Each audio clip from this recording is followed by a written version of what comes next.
श्री राम जय जय राम। श्री राम जय जय राम।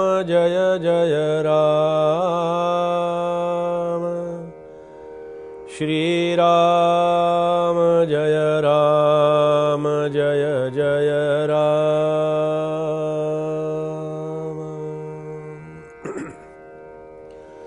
श्री राम समर्थ श्री राम। आता उपमे द्यावे जळ तरी ते काळांतरी आटेल सकळ। सद्गुरु रूपते निश्चळ जाणार नाही श्रीराम। समर्थांच्या दासबोध ग्रंथातील सद्गुरु स्तवनाचं चिंतन आपलं सुरू आहे आणि या सद्गुरु स्तवनाच्या चिंतनामध्ये समर्थांनी आता सद्गुरु तत्वाला वेगवेगळ्या प्रकारच्या उपमा, वेगवेगळ्या प्रकारचे अलंकार, वेगवेगळ्या प्रकारांनी सद्गुरु तत्वाचं स्मरण आणि सद्गुरु तत्वाची ओळख करून देण्याचा प्रयत्न समर्थ या ठिकाणी करतायत। कारण असं असतं पहा की कोणत्याही एखाद्या मोठ्या व्यक्तीची ओळख करून देताना फार काळजी घ्यावी लागते ना, की ती ओळख करत असताना त्याच्यामध्ये काही त्रुटी राहू नयेत, त्याच्यामध्ये कुठली कमतरता भासू नये, त्याच्यामध्ये काही त्या ओळखीमध्ये परिचयामध्ये कुठलीही कमतरता राहू नये। म्हणून काही वेळेला त्या व्यक्तीचा परिचय करून देण्यामध्येच कित्येक वेळ निघून जात असतो। त्याच्या पाठीमागचा भाव असा असतो किंवा त्याच्या पाठीमागची एक कल्पना अशी असते की व्यक्ती मोठी असते, पण तिची जर परिचयामध्ये काही कमतरता झाली तर कदाचित लोकांच्या मनामध्ये सुद्धा ते काहीतरी संभ्रमावस्था निर्माण होऊ शकते। इथे व्यक्ती नाहीये, इथे ते तत्व आहे। इथे ती सद्गुरु ही कृपा आणि त्या कृपेची, मला असं वाटतं की त्या कृपेची ही ओळख आहे। सद्गुरु याचा अर्थच कृपा आहे। कृपा आणि सद्गुरु दोन वेगवेगळे जरी शब्द आपल्याला वाटत असले तरी सुद्धा सद्गुरु कृपा हे जे शब्द आहे, ही सद्गुरु कृपा ही अंतःकरणामध्ये आपल्याला खऱ्या अर्थानं आशीर्वादानं आपल्याला प्राप्त झालेली असते। आशीर्वाद हा आपल्या पाठीशी सदैव असावा लागतो। देवाची कृपा आहे, परमेश्वराची कृपा आहे असं माझ्या मनासारखं झाल्यानंतर मला वाटतं, पण कोणत्याही परिस्थितीमध्ये देवाची कृपा ही मला जाणवण्याच्या पलीकडची असते, मी वर्णन करण्यापलीकडची असते। तसं सद्गुरु तत्वांना कुठलीही उपमा देता येत नाही, कुठल्याही दृष्टांतानं ते सद्गुरु तत्व हे समजणार नाही। कारण समजलं तरी सुद्धा आपल्याला ते समजावून सांगण्यासाठी जी धारणा शक्ती लागते ती धारणा शक्ती सुद्धा आपल्याजवळ असत नाही। सद्गुरु तत्वाचा परिचय करून द्यायला गेल्यानंतर सद्गुरु तत्वाशी समरस होण्यापलीकडे आपल्या हातामध्ये काहीही राहत नाही। सद्गुरु तत्व एकदा आपल्यामध्ये समरस आपण त्या तत्वामध्ये झालो ना, की मग ते समरस झालेलं तत्व आणि आपली भावावस्था या दोन गोष्टी वेगवेगळ्या कधीही करता येत नाहीत। रामकृष्ण परमहंस आणि स्वामी विवेकानंदांच्या मध्ये फार सुंदर एक आपल्याला दृष्टांत सांगतो की सद्गुरु कृपेचा साक्षात्कार किंवा सद्गुरु कृपेची शक्तिपात दीक्षा होते म्हणजे काय होतं पहा। आपण अनेक ठिकाणी त्याबद्दल ऐकत असतो, पाहत असतो। रामकृष्ण परमहंस एकदा त्यांच्या खोलीमध्ये बसलेले आहेत आणि त्या आसनावरती बसलेले असताना स्वामी विवेकानंद स्वामी रामकृष्णांच्या दर्शनासाठी गेले। दर्शन घेत असताना कसं दर्शन घ्यावं तर साधक भावे नमस्कार घाली या विषयाशी अनुषंगानं तो आपल्याला सांगतो की आपला नमस्कार हा साधक अवस्थेतून नमस्कार केलेला असावा। नमस्कार करत असताना कशी धारणा असावी पहा की मी नमस्कार करतो आहे या भावाचं ज्या क्षणी आपल्या मनातून विसर्जन होतं, विस्मरण होतं, तो नमस्कार फक्त सद्गुरूपर्यंत पोहोचतो। असा नमस्कार स्वामी विवेकानंदांनी रामकृष्णांच्या चरणावरती नमस्कार केला।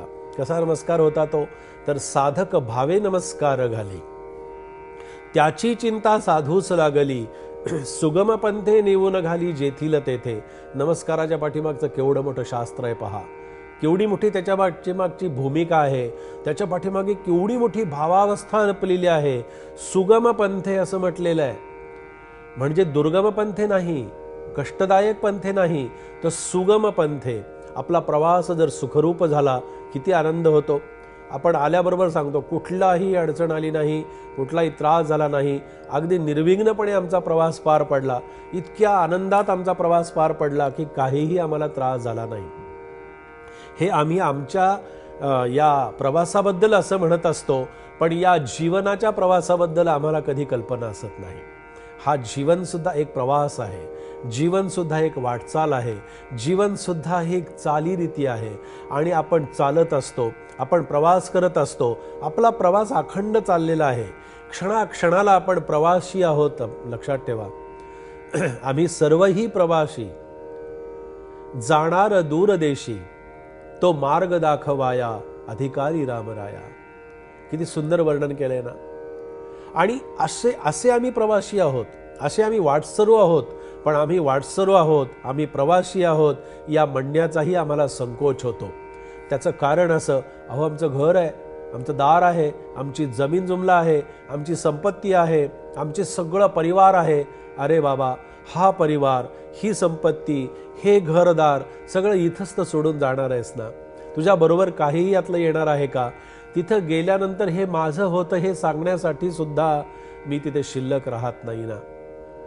तुझी एकदा देहाची म्हणजे प्राणज्योत मालवल्यानंतर हे माझं होतं हे म्हणण्यासाठी सुद्धा तू शिल्लक राहत नाहीस. म्हणून समर्थ असं म्हणाले की अशा दृष्टीने तत्वाचं आपण दर्शन घ्यावं. विवेकानंदांनी नमस्कार केला. रामकृष्ण परमहंसांची अवस्था खूप भावातीत अशा प्रकारची झाली होती. पूर्णपणे त्या कालीमातेच्या आणि तत्वाच्या अधीन ते त्यांचं भावावस्थेमध्ये ते गेले होते.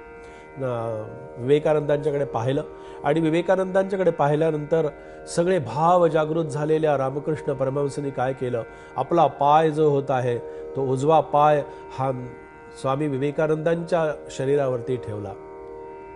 पाय शरीरावरती ठेवल्यानंतर काय जाणवलं, ती शक्तिपात दीक्षा होती.